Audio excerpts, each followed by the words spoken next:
Welcome. Good morning. At day 3 of my 1-year anniversary trip. Today I start early at 8 in the morning in the city of Arromanches. I was here last year, but I came here late in the day, and late in the day the tide was really high, so I showed some pictures and some way in the distance view of the Mulberry Harbor, but this time it's low tide or incoming tide, but still low. So I took the chance to come here early in the morning to give you this look of the beach and to get close to these and to this one. Because last time I was here, water was way near by the black stones, if I remember it right. This one was visible only a little bit, and those were completely underwater. Maybe you remember this look. All these pontons, part of the Mulberry Harbors. And yeah, these leftovers, you can get really close to them.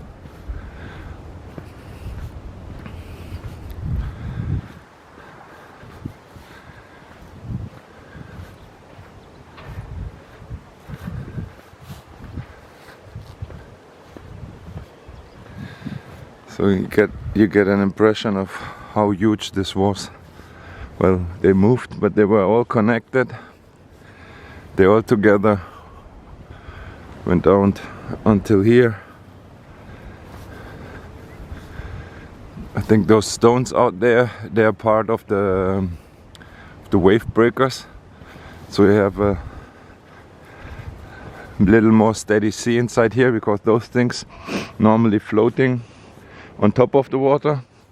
So if you would have the waves coming in and out permanently and heavy, they would shake like this and would be difficult to load and unload there, well, mostly unload, and also to drive on those. So they put like a harbor ring around it all the way down there, and then only one entrance and a docking station for the ships inside, so they can load and unload. Probably they moved, because as you can see, there's a ramp over there. We'll get there in a second. It's a natural ramp, so you make it until there, and then you can load and offload those bridges. As you can see there, that's well, the same one like we saw yesterday in a short version. That's the connection then from getting off of these onto shore. And the same things in that corner. There's, oh wait, sorry, where are we now? There's one ramp, and down there it's another ramp.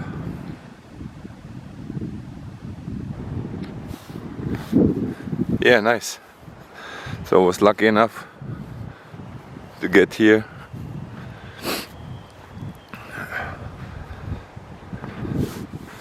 So there are the cliffs around there, all the way back. It's where we came from, Utah, and then closer Omaha Beach. And now we're starting with the British sector, going over probably later today the French and Canadian sector, all the way down to, well, it's altogether it's Sword, Gold and Juno. I think that's not right.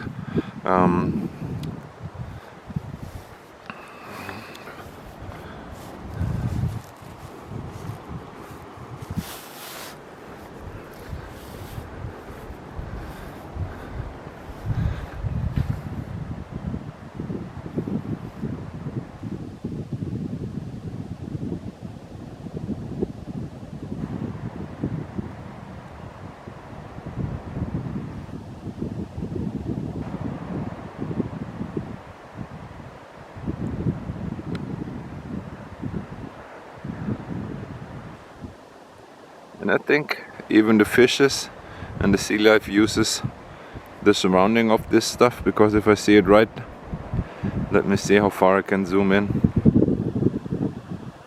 Just right down below, that's a fisher boat.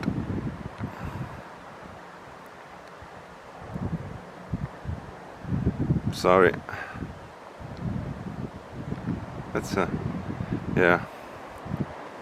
The way more you zoom in and you move the camera a little bit, it's moving like crazy up and down.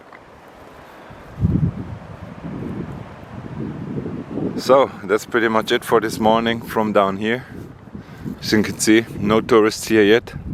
There's the museum I've been in last year. It's really interesting. Maybe I'll take a look later on again. And there's a 360 cinema up there. I missed this one last time. We've only been there where the cannon is, and there's, wait, down there, there's a bunker behind it. Cannot see it by the castle now. So these are the first stops for this morning, day 3. Let's see where I can get a coffee now. Oh wait, we check out this one. So that's the other one.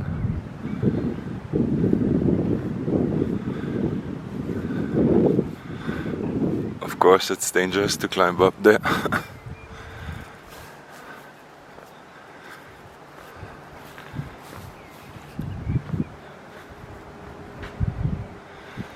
So that's a lot of steel, and as you can see, their chambers pretty much just filled with air, and that's what makes them float, right?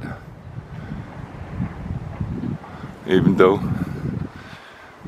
this is concrete in between, right? So it's not a complete steel frame. No, it is a steel frame, but not completely full with steel plates, but it's concrete in between.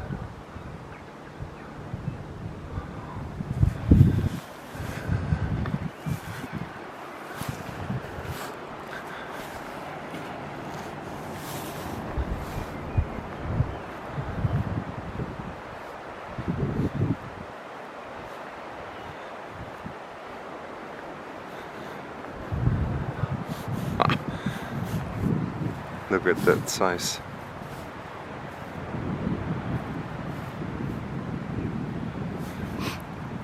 Not sure if this is the original place or if this was outside before and lost its anchor and got moved inwards with the tide, because normally by that size it's nearly half a soccer field, half a football field.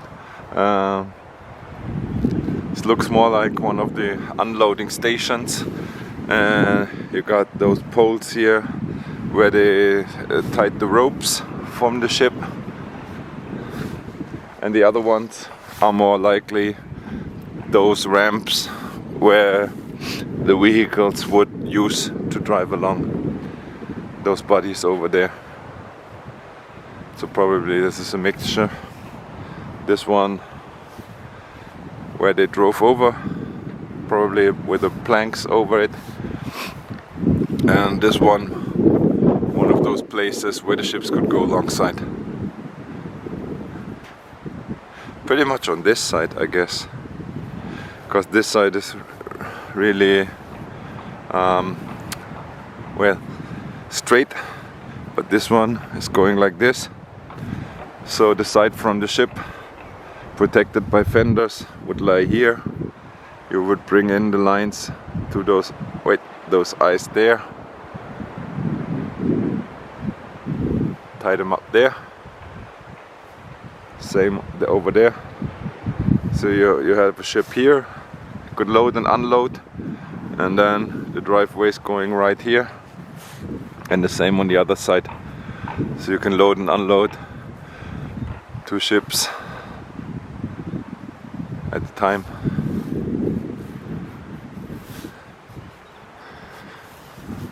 Let's check out this one.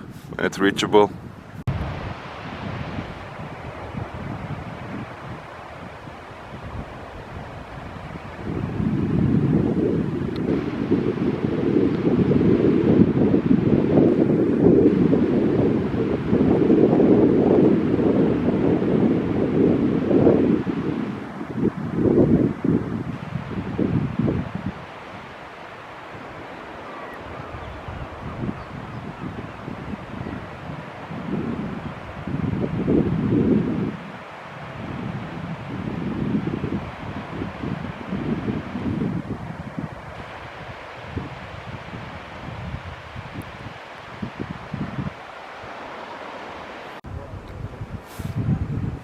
Now I real quick walked up from the beach side. You see the water already coming in to this ramp, and the other important part, which was part of the deloading.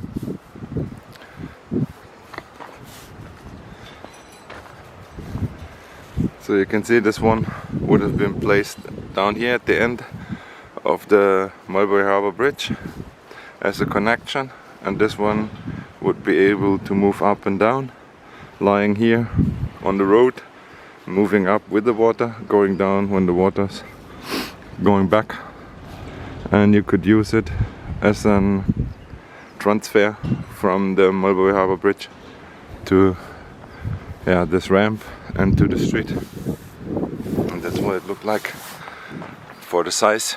You can see it's a bulldozer standing there, but also tanks, trucks, really massive steel construction.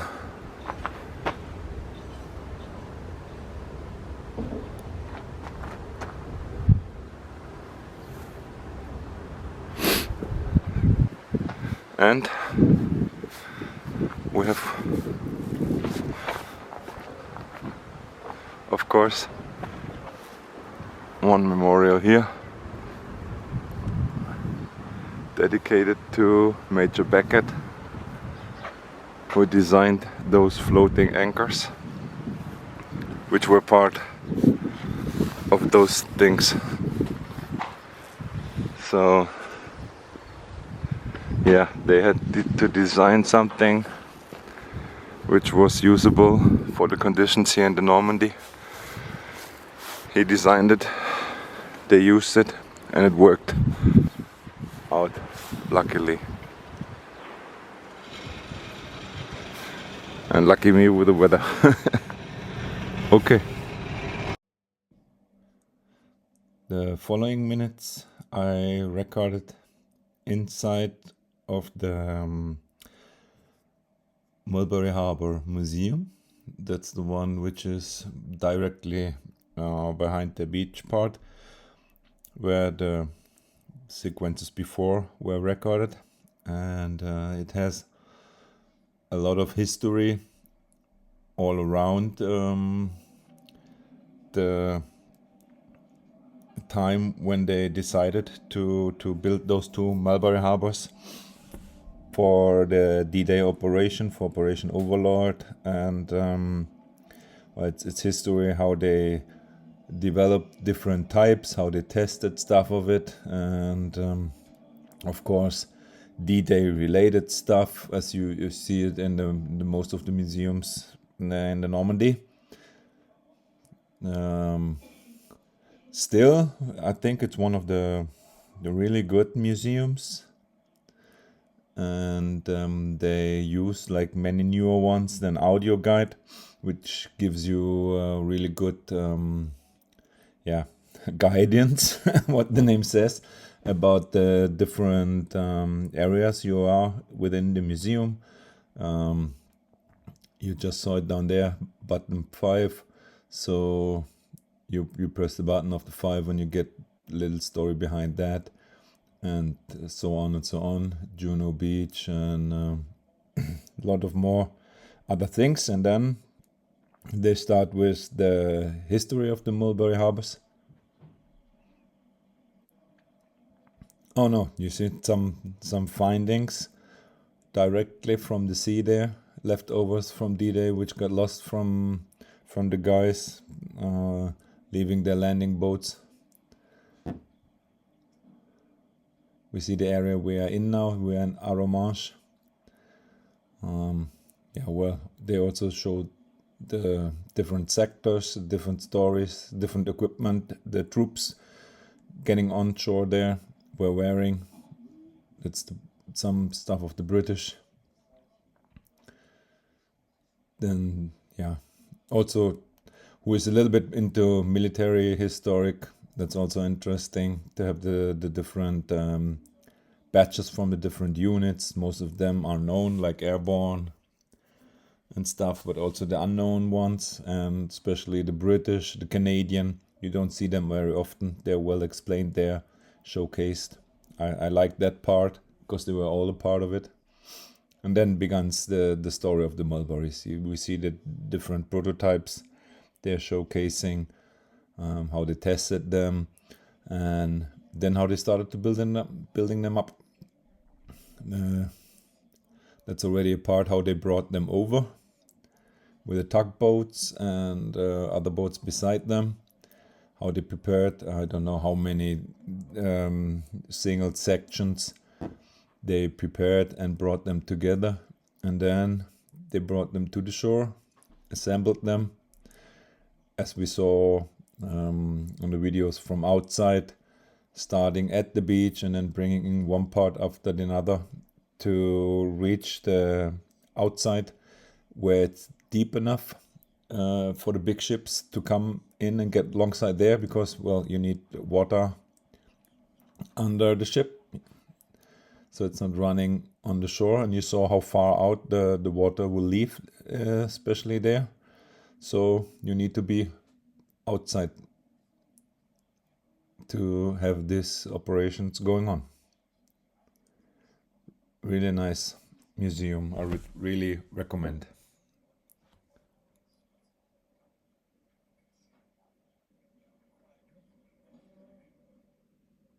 And then from there, getting back outside, some other parts which are left over to see them. That's the model, and then the next one will be seeing them in real life. One more overlook picture, how the whole harbor looked like. That was pretty much the museum.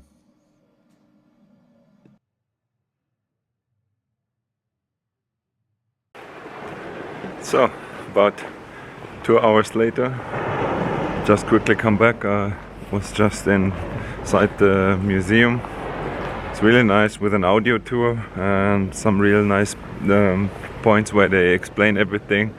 I have a short video also about this one, but not sure if I put some audio there. I didn't talk in the museum much. I just filmed the pictures and stuff.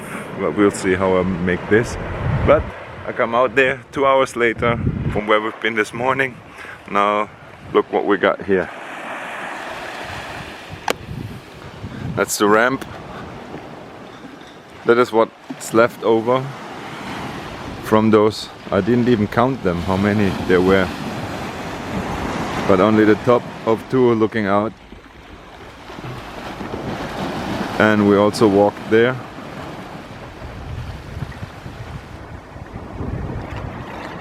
And we also saw the sand here. I just recently walked up these steps. It's not yet high water mark. I think it's an hour more, something around noon. But as you can see,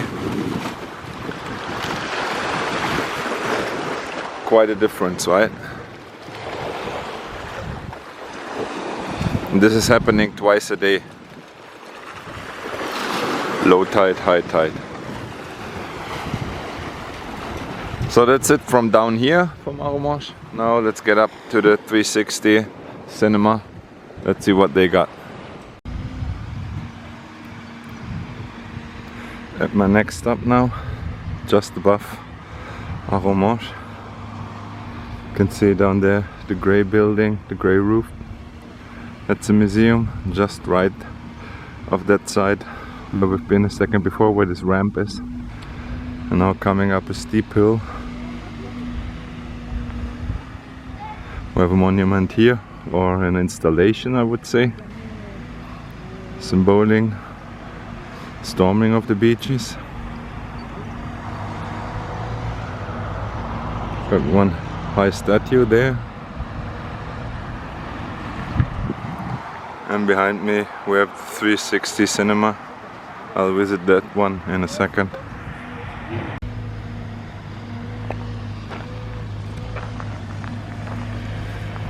That's that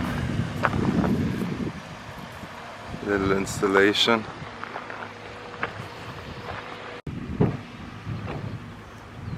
We got one more of those bridges.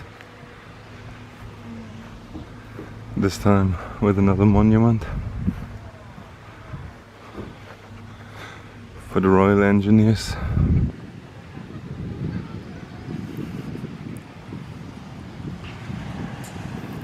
It's little cleaning.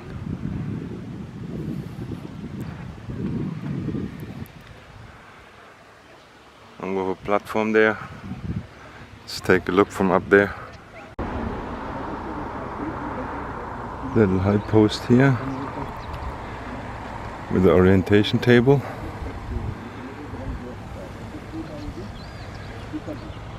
A little explanation what happened here. City of Caen, right down there.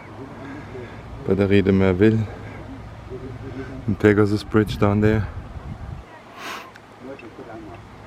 Sword Juno and Gold, right down there.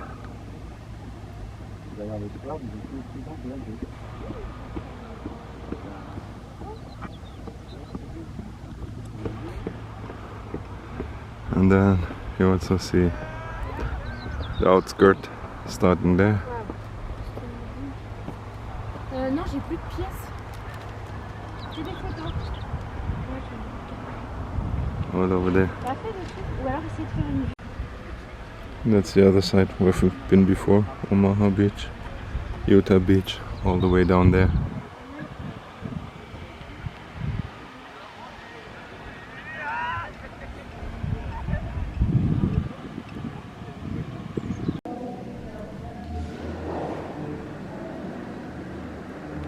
That's inside the cinema. Probably picture similar to where we've been a second ago, where they were building the harbor. This is down the ramp where we're standing.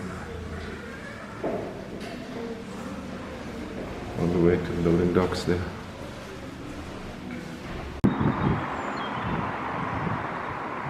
Where I am right now is city of Bayeux. I drove a little bit inwards, like 7 or 8 kilometers, coming down from there. And the first stop here is the Bayeux War Cemetery.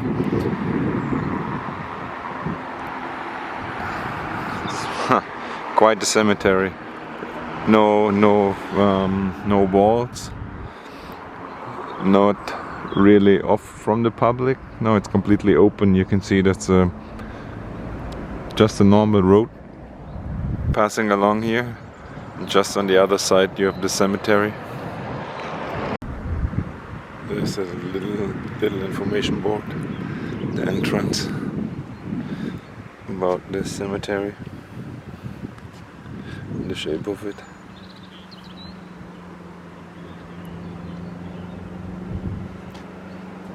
That's what it looked like. That's what it looks like now.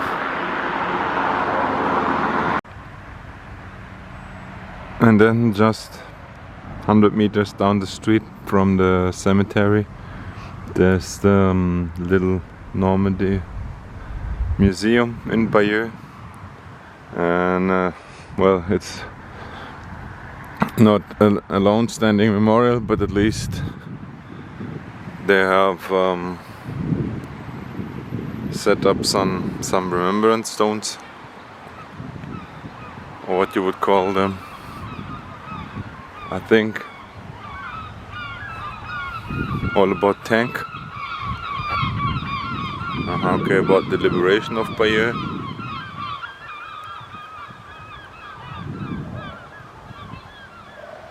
One more on the ground there.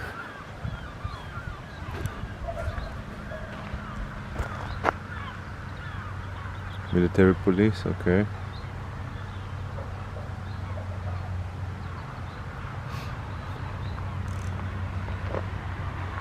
And then they have some tanks here. It's Sherman down there. It's a tank hunter here. And the crocodile on this side.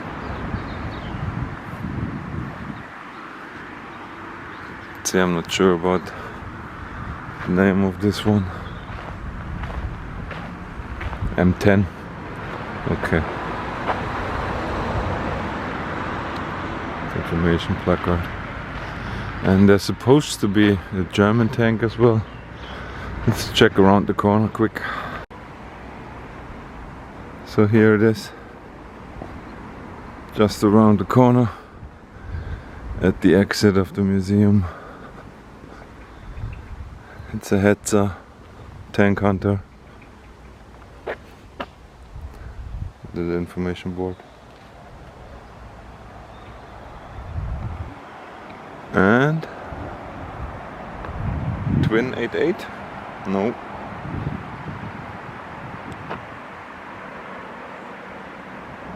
.33.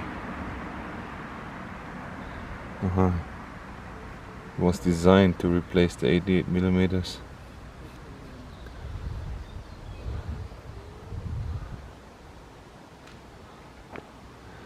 So, I'm not sure. The museum is closed during lunch. I myself will have lunch somewhere now, and then we head back to the beach. And I think we start with the Canadian sector and see. I'm surely missed some stuff there. So, see you at the beach next. So, I was just on my way to a memorial when I was driving down those side roads again, and just came by this road and I saw the sign, and one of the not so common places is the Rice War Cemetery close to the city of Bougainville. Pretty much the Sword Beach is right down there, and our marsh right down there where we've been this morning, but we're just in the middle of nowhere. And just here, probably they don't have even a big parking space. This is a parking space, and this is one, and that's pretty much it. So I presume not many people are coming here to visit this place.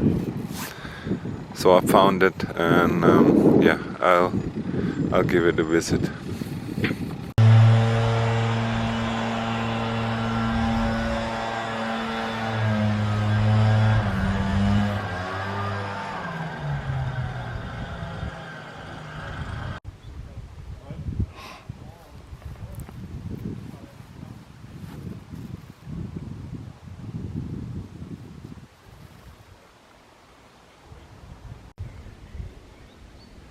Another roadside find I didn't see on my map. I checked.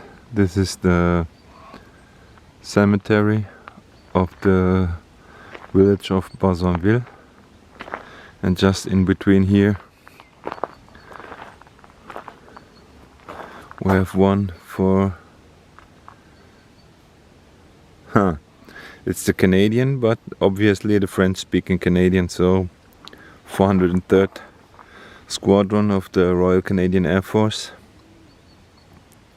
Battle of the Normandy, and pretty sure from 16th of June till 15th of August they've been here in this area.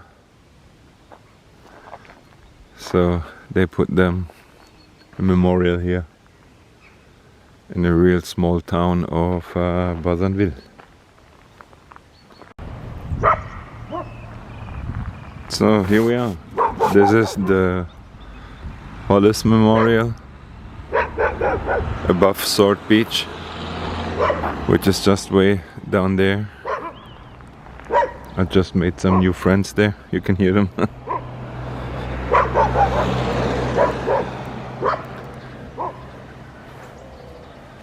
Some remembering plaques.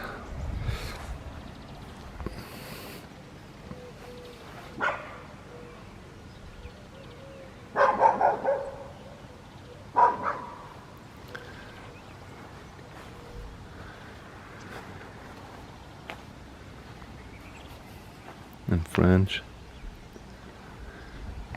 Just on the other side of the road with some nice information board about this man.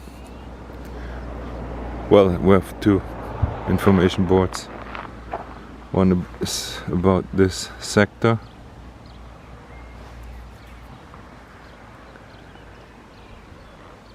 And the other one is about the man, Company Sergeant Major Stanley Hollis, and his story. And as we can see, the only British soldier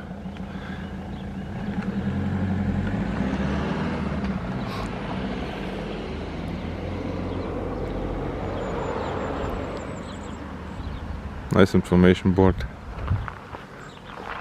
and quite a nice memorial in the city of, I forgot, I'm sorry, I check. Place I've been last year as well, but just had to not run, but was in a hurry because it was rainy that one day.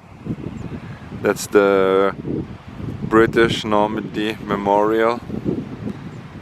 We visited already. It's a nice place. You should take a look at. While the British, Canadian and French part is underestimated because everybody is concentrating about Utah Beach and Omaha Beach. I said that before.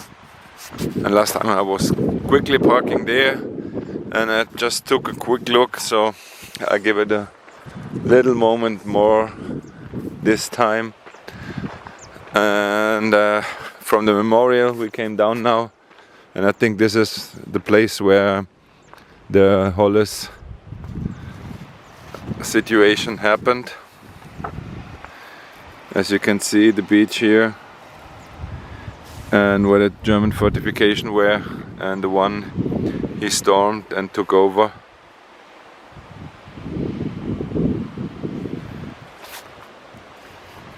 That's the beach where he came from. And the position is just a bit off of Arromanches. You can see that's the outer skirts of the mulberries. And this is the beginning sector of Sword. Going down there until Juno. I mix this up sometimes and I'm really sorry for that. So this is the first British sector, this is Sword Beach. Then comes Juno sector, which is the Canadian beach. Even though we had a Canadian memorial just a second ago up there. But well, later on I think they combined their forces for several occasions.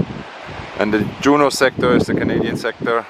And then Gold sector, which is the combined British-French sector. That's some more stops we make today. I just wanted to have a quick stop here. Now we're heading down there. Stopping by any monument we find. So there's one for Major Robert Glynn. Was part of the landing here at Gold Beach, the first British sector. And another monument is that they placed a tank here.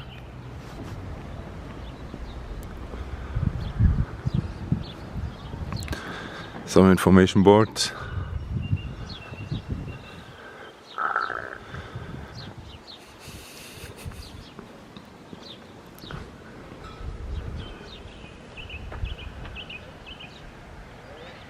There's also something new. So that's exactly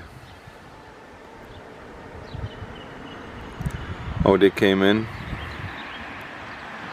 on D-Day. As you can see, plane time of arrival on the beach.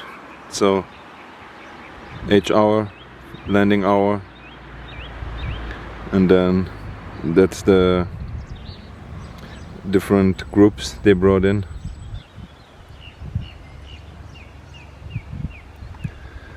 And also what they were.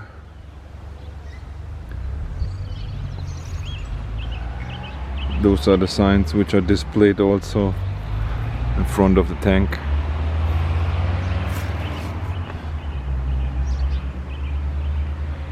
And a little information about this tank.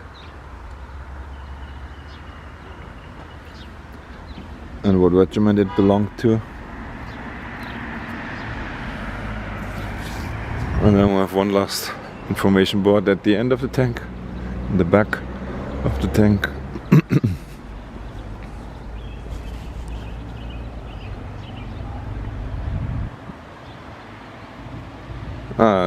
That's about this one here.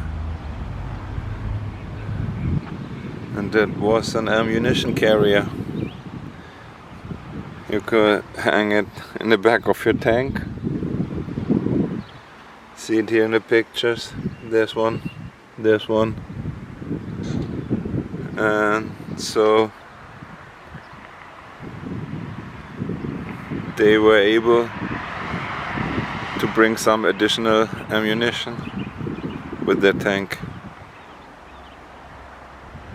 Okay, nice. I guess next stop will be Juno Beach Center then. That's the Canadian sector. So see you there. One more stop at Gold Beach. We just came from here, right down there at the corner, and I drove down the road here to get to Juno Beach.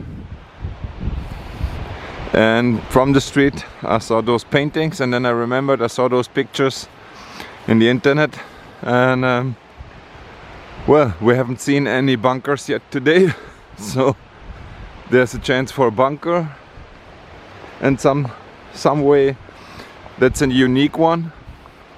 One, as you can see, it's already about to fall in the sea. It's cracking down. And two, for whatever reason, it's the only one with graffiti. Not sure if only people came here and only this one is interested, or yeah, provoked them to be spray painted. Not sure, but it's the only one. And I think there's pictures of this one in the internet with different, so they come back from time to time. And not much more left, crumbling down.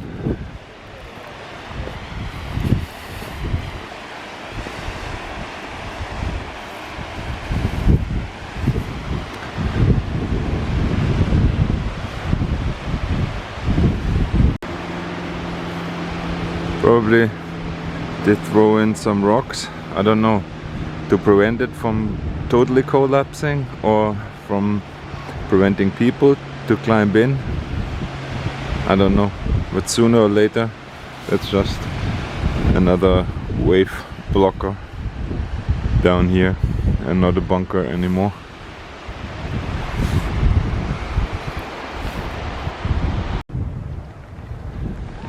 Outside Juno Beach Landing Museum. It's the Canadian Museum. It's a really nice one. I was there last year. They have two exhibits all the time. One is the permanent one and the other one is a changing one, what they explained me last year. I wasn't in there yet. I was just thinking, because I came from the British landing zone, and there's a small museum just in the city, and but no real big museum.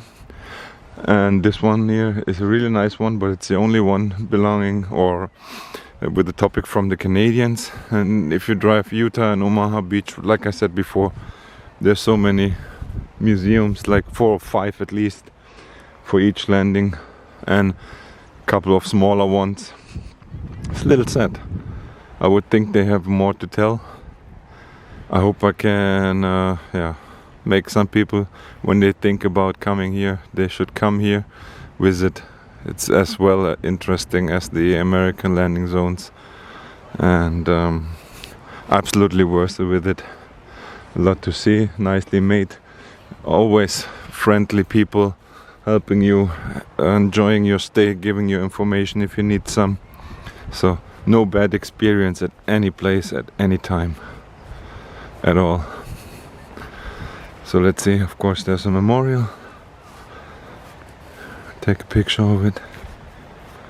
It's an honoration board.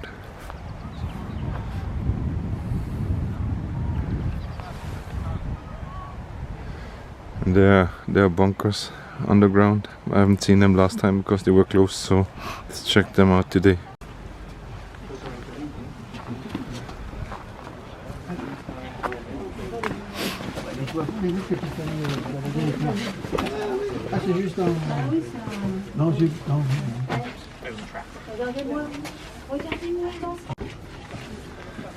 Not much here.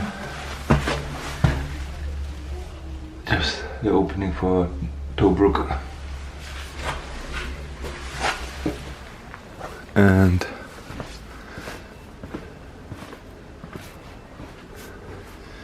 you only get in with a guided tour. I think that's just the shelter and the ammunition depot. And there's one on the other side. Let's take a quick look there as well. Well, also closed, so also bunker unknown. At least, well, you can see there was a Tobruk on top of there. Probably there was one over there. And there's the information board. I'm not sure if I picked this up last time. Maybe this is even the place. What you can see, there's a cannon Tobruk, was on sitting on top, and the machine gun hole was there. So that's there. The bowl would have been here, and the machine gun there. That's where we are. No, yeah, that's where we are right now. Center, Juno Beach. Over here. Aerial picture. Landing day.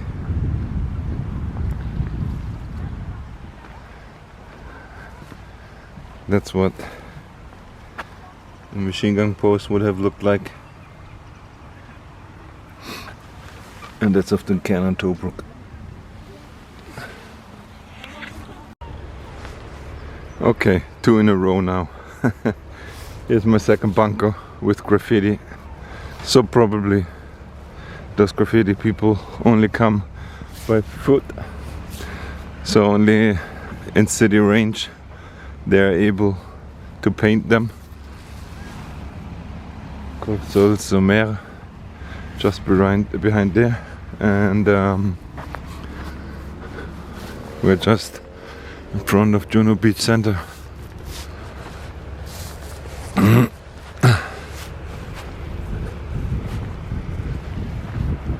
It's just right there. And the other painted body.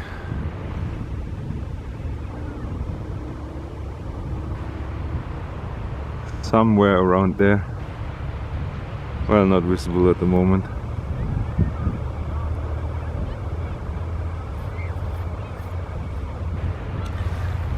That's pretty much it for bunkers here at Juno Beach. I know there's a pillbox more over there, and where we started at Gold Beach there were pillboxes, but those types we know from Omaha and Utah Beach, those really large bunkers, there are not so many. We got this one, then the one behind there we just looked at, and the big one down there. And that's pretty much it for big bunkers. Or they're gone. I know this one doesn't look too stable as well. Probably the dunes moving. They look different when they built this bunker. Probably this would be a clear field here to have a look out.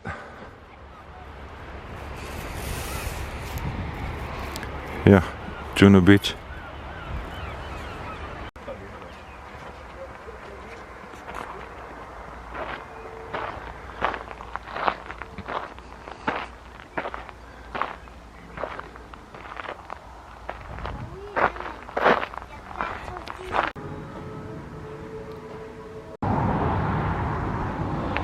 Well, from Juno Beach I drove a little bit inland, away from the coast. Coastline is way down there, and it's a little museum I missed last time. It's called Radar Station 44. It's a big exhibit with some bunkers and some more technical information. So let's check this one out. Radar Station 44. So, first station, bunker. I think we've seen these before.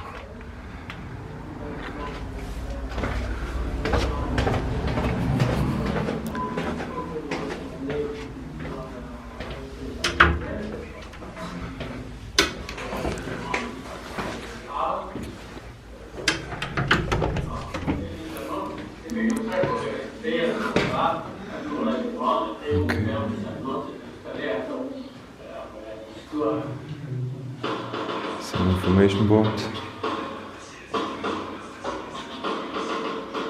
flag cannon. La toute première fois que j'ai vu les commandes des Allemands, c'était en 1939. Ils avaient dit qu'en principe, les Allemands, comme c'était la 5e colonne qui parlait, que si on capturait les Probably a similar radar station. Alors on était moins puis 3 plus 1. Ça peut calculer jusqu'à 380 km. Radar. 8 radars. Non, là-bas, c'est 8 radars là-bas. Canon. C'est des canons. Qu'est-ce que c'est? Des canons 2010. C'est Xiaomi.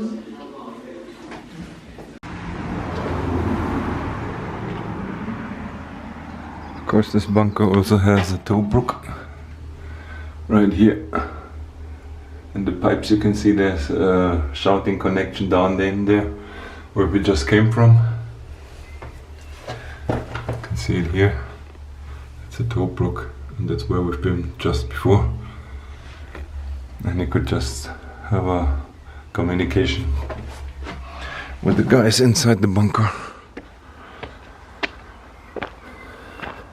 Toilet, maybe been a toilet before, I don't know.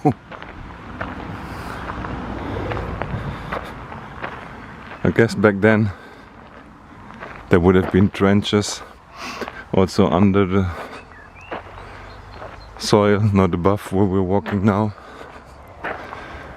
more to make it invisible. There you can see the radar, well, 2 of them.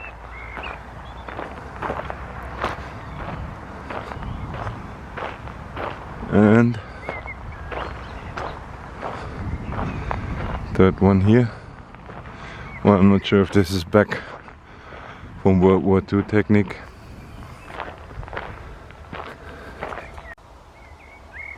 And a third bunker, the same kind. No, second bunker, and there's a third one behind there, of premises inside the field of a farmer. You can see the horses there.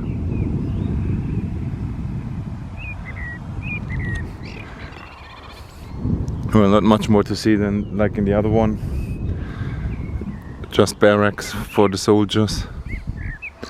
And one night thing, maybe it's a little hard to see now, but what they gave me at the entrance, you can scan a QR code, and then they give you an audio guide. Well, if you don't have earphones, it's a little tricky, but still, as you can see, except inside the bunkers, I'm pretty much walking around alone here, so you will get some explanations if you have never seen places like this before. You'll have an audio guide explaining the whole station to you and what it was for, and for the separate buildings also what they were good for. So that's a different one. As you can see, the power station. So all the power came from in there. They have motors there creating the electrical power, and then underground lines going to the different positions, like for the antennas, for the lights of the regular bunkers and everything what is needed. And a different style, as you can see, the entrances are here, And this time you have even a side protection. So there's a little hole for an MG protecting probably a way which was leading around here into the bunker. We have the toe brook again here, so pretty much until here it's the same bunker, and then it's just a different style going inwards. I guess there's one more building in the back there. Let's see, it's a pathway in the grass, I'm not sure. Quite huge, this thing. Oh, for size example, you see the small ladder there, and it's going up there, maybe 10 meters, 12 meters, something like this.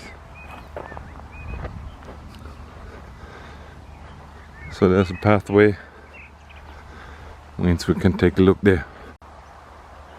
Well, looks like not too accessible at the moment, at least not from this side. And maybe the ropes should be poles blocking it off, or only blocking you off from falling down at the side.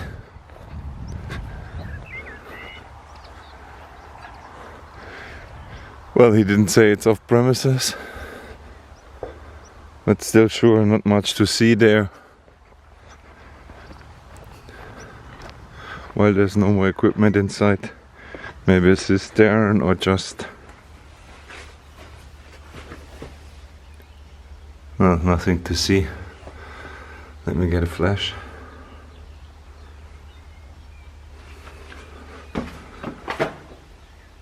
Just empty.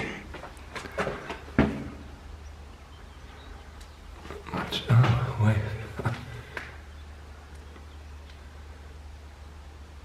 Probably just a storage room, something like that. And away from the regular bunkers.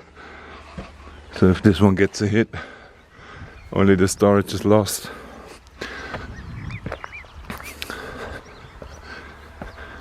And there's one more of those antennas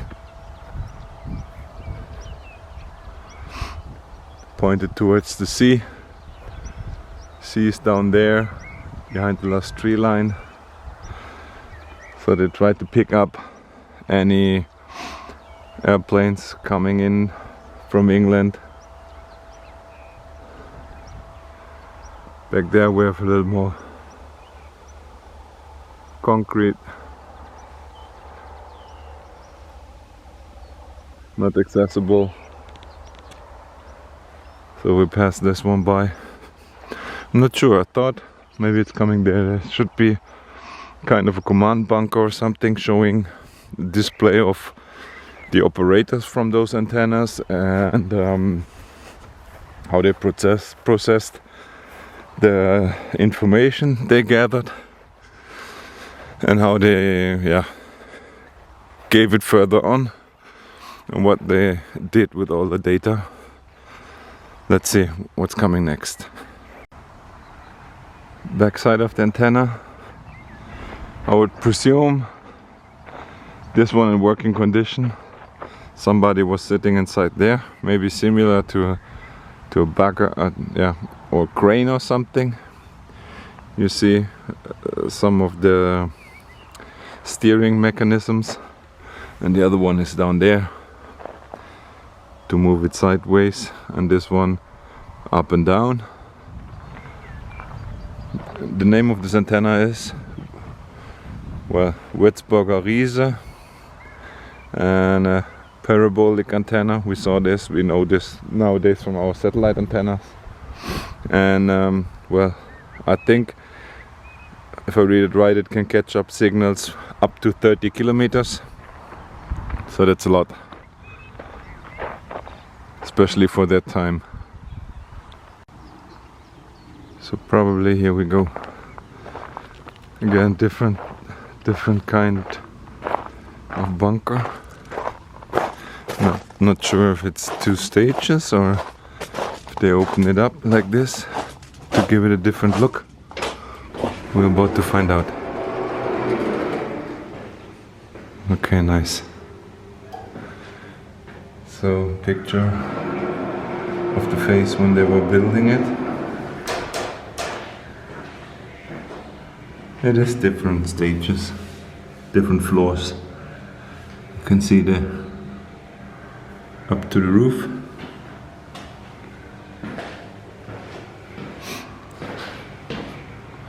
That's where we just walked in.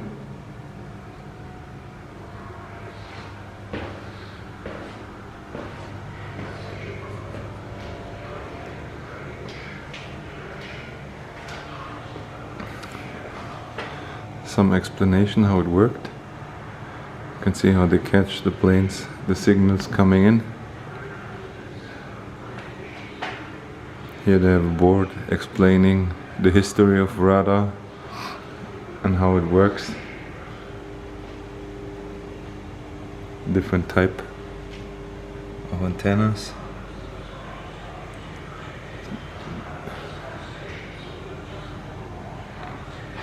Würzburg Riese, that's the one we have here.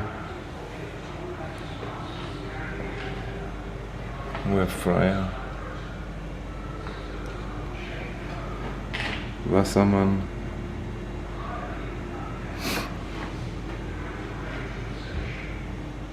it's a really small one, mobile, as well as this one mobile.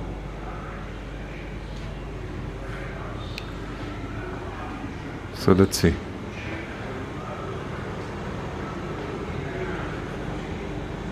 So now that's kind of the operation central, right? Oh,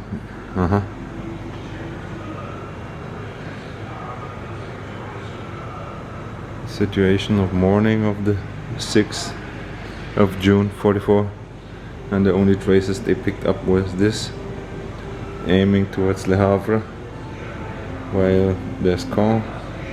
We're about somewhere here. Utah Beach, Omaha Beach, and then Gold, Juno, Sword.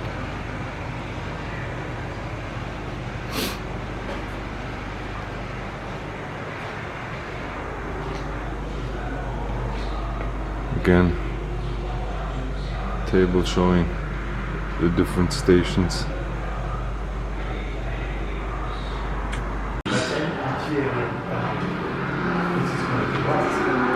Ou bien un amplificateur de son et l'altitude d'un avion qui approche.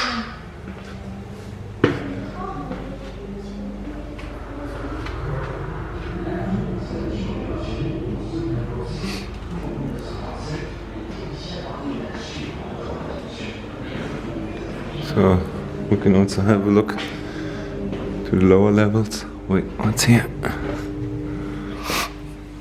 Some leftovers. Climbing helpers, so you can climb up a pole. These hooks will hang out around the pole, and then you can make a step. Next one, next one.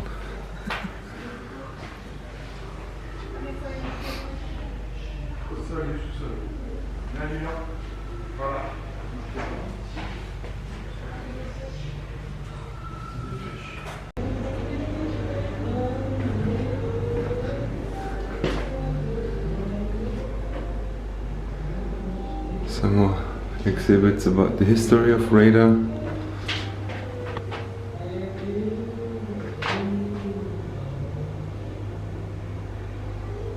The first test.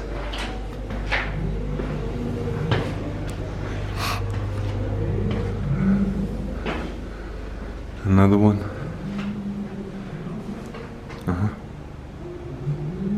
Communication room.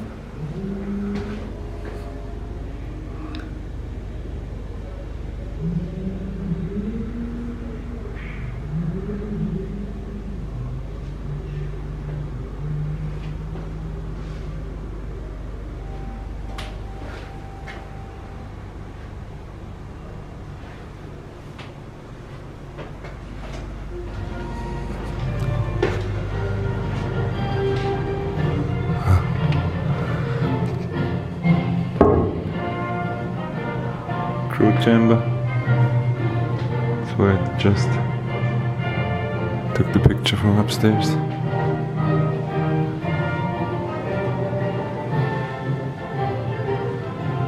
Some leftovers.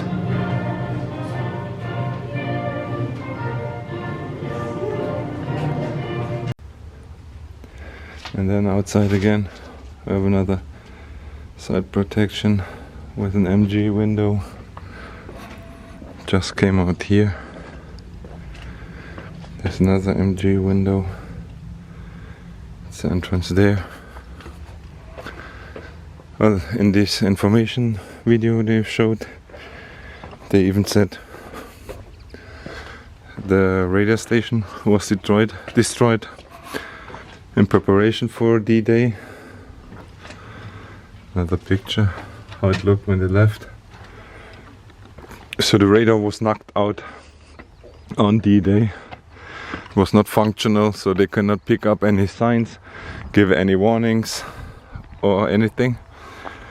But still, this garrison kept, I'm not sure if they kept fighting or if they just hide out and shot when somebody showed up. But they stayed here until the 16th, so 10 days. They still stayed here, occupied this place. Until then they ran off or surrendered to the British Army and they took over this place. Dedication stone. Placards on the other side.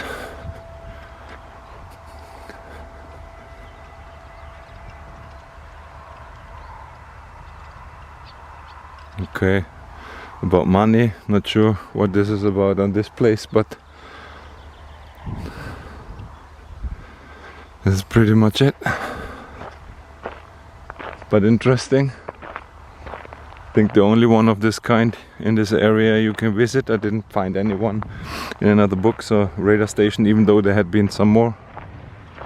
I think that's a nice one left over, nice one to pay a visit to. There's a little something also left over. Maybe it was a cistern or something for water. I don't know, no information board. So, mobile car for maybe some transmitting from satellite station. Don't know, it's no information board saying something. So that's it. Museum Radar 44. Interesting. Of course, if you run around for days only looking for bunkers and concrete buildings, you also see something hiding in the back of the parking lot. Probably nothing special. Yeah. Probably just the ammunition shelter or something.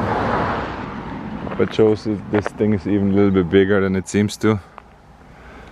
So some things they stored outside. Like I said before, if this one blows up, just leaves a big crater on this place, but that does not harm the rest of the station. So yeah, that's pretty much it, I guess. I'm not sure. Check my map in the car in a second. Well, it's 5 in the evening now. Means I'm out and about for about 9 hours now already, with a quick lunch in my car only. I think there's one more site to visit and then pay a visit to my friend, what I'll show you in a second, and then we're about to call it a day for already day number 3. So see you in a second. Now at the place of the last memorial I've overseen last time, and this is in the city of Hermanville-sur-Mer. It's nice here on the wall. They have some overall information Resistance, Svenna, and as you can see, the flags got some Norwegian context. That's also part of the topic. So here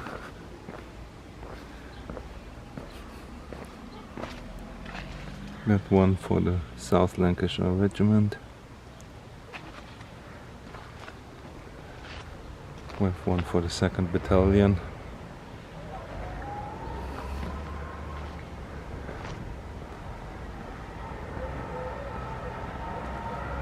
For the pioneers, some of them who landed hours before D-Day and did some work on the beaches, dismantled, disabled minefields and whatnot in the water. So the Royal Artillery had one here. And the monument I wanted to visit is this one. It's also one of a kind.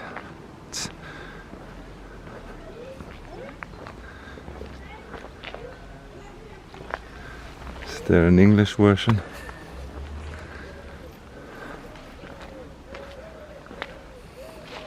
No, but it is for the Norwegian seamen.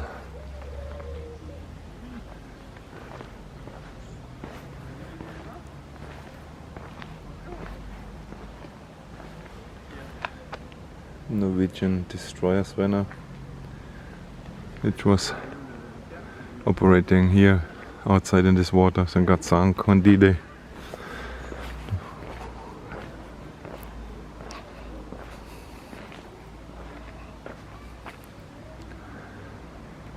One for Polish.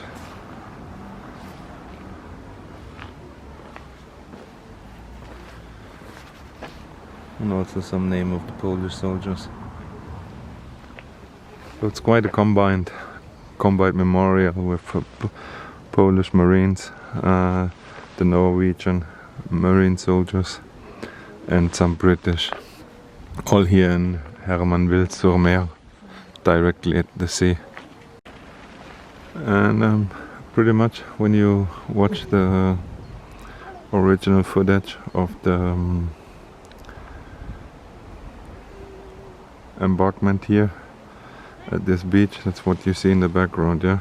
You see the landing crafts here on the beach, and you see all the small houses in the background. That's exactly the shoreline where all this happened.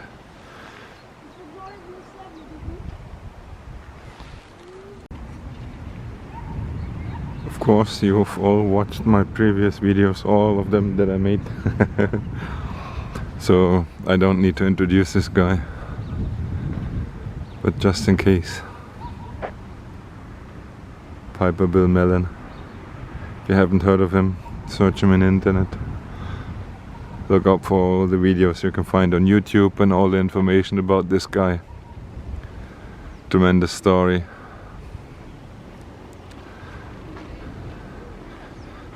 Just a short information here, but it's way much more behind that.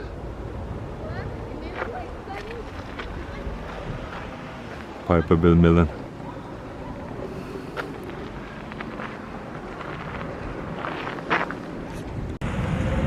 So I guess that's pretty much my last stop for this trip at the beach. I've seen now all places I guess I've missed, and some other places I revisited it, yeah. Of course I did.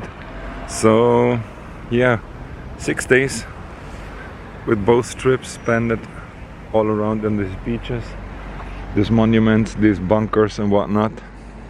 There's some more stops inland I will do next, but just if you have the chance, even for a couple of days, come here. There's so much to see, so much impressions together, and take the chance to see those places. They're impressive, and they're by the water. There's nothing better than being at the sea or by the water. I can guarantee you that. So, last stop for today. Oh wait, we checked the information board upstairs. Different names. Widerstandsnest 17, or as you can see, site Fortify Hillman. You can see the combination there, so it's a bigger area, overseen by different type of bunkers.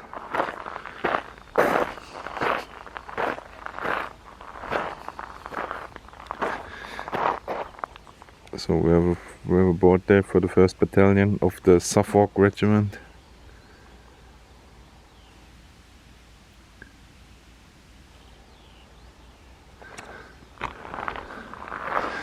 There, who took over this place, captured it. You can see some heavy damage.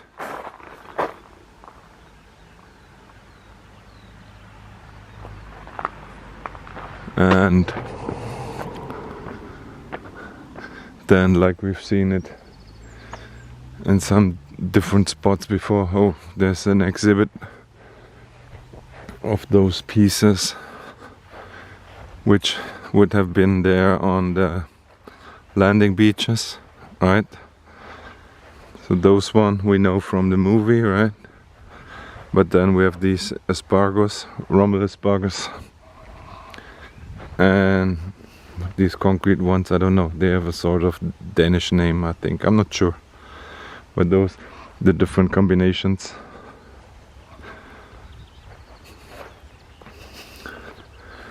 And then we have this area, so the bunkers there. And then we have different type around.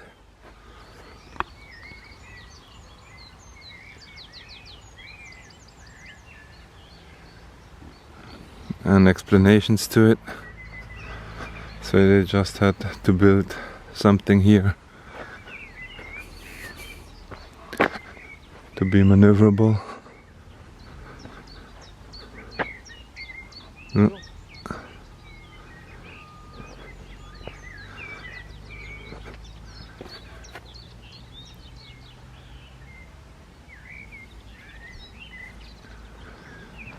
So it's all different stations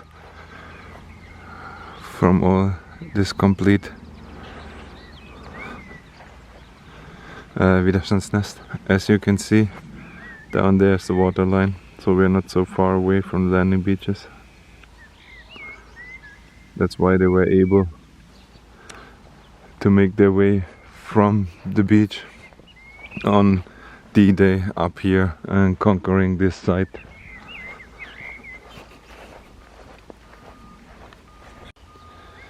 So there's nice explanation boards, because we have another, not group of bunker, but double room bunker down there. The kitchen was installed there. So this one was a northern guard post, which means we have those Widerstandsnest building up around the hill here.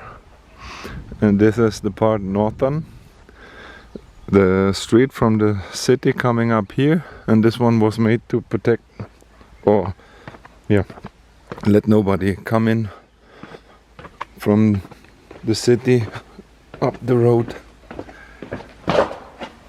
whom they don't want to come in.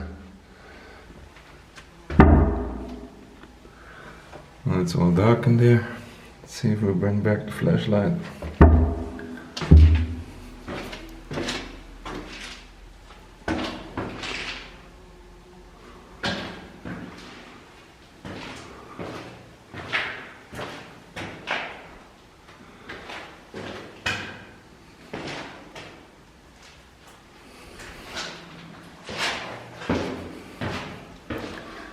So just these two rooms, and on this end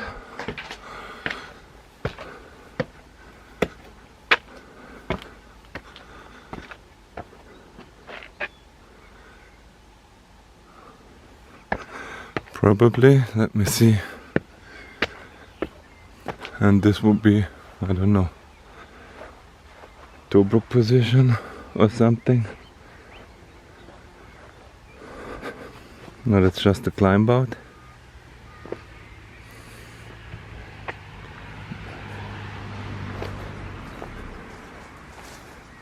The other air hole.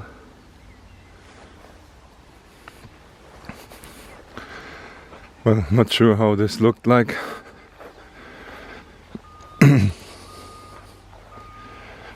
Maybe there were sandbags or something. And gunnery position down here, and just in case of some heavy fire coming in or something, you have something you can protect yourself downstairs.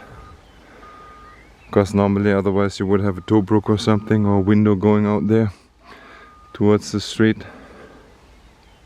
It's not there.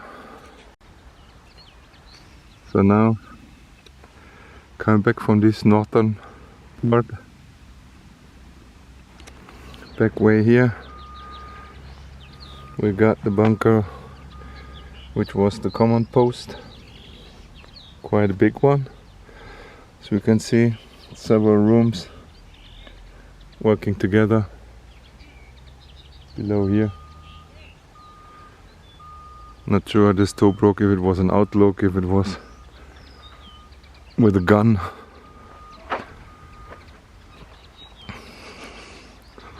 I'll have a look down there. We have another placard here. Bunker Hunter, because Private GR Hunter silenced the machine gun.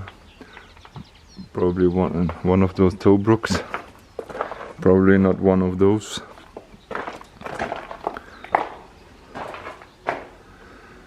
This is closed off. I'm not sure if they have opening hours or didn't see a sign or something. Water bunker. And another MG protection, like we know it. All closed off. Ventilations.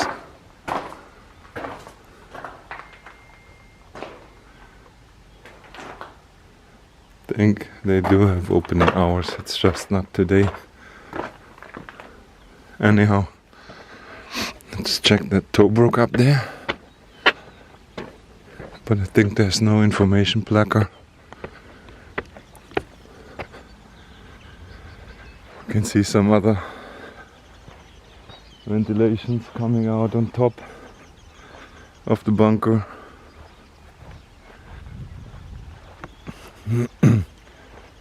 So this is all the bunker below us,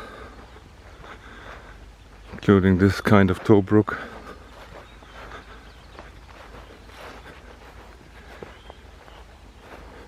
What we got here? Emergency exit. Only ventilation. I just saw there's one more Tobruk over there. Let's have one more look.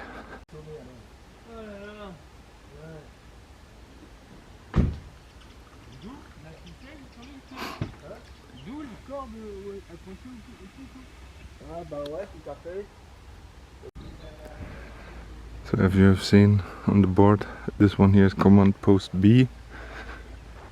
There's A. I just didn't want to talk too much because some people working down there, renovating the inside. And I think that's the part outside, because it's a complete field, except, where is it? One small piece of concrete. So probably an Tobruk securing the position here to whatever comes from that side.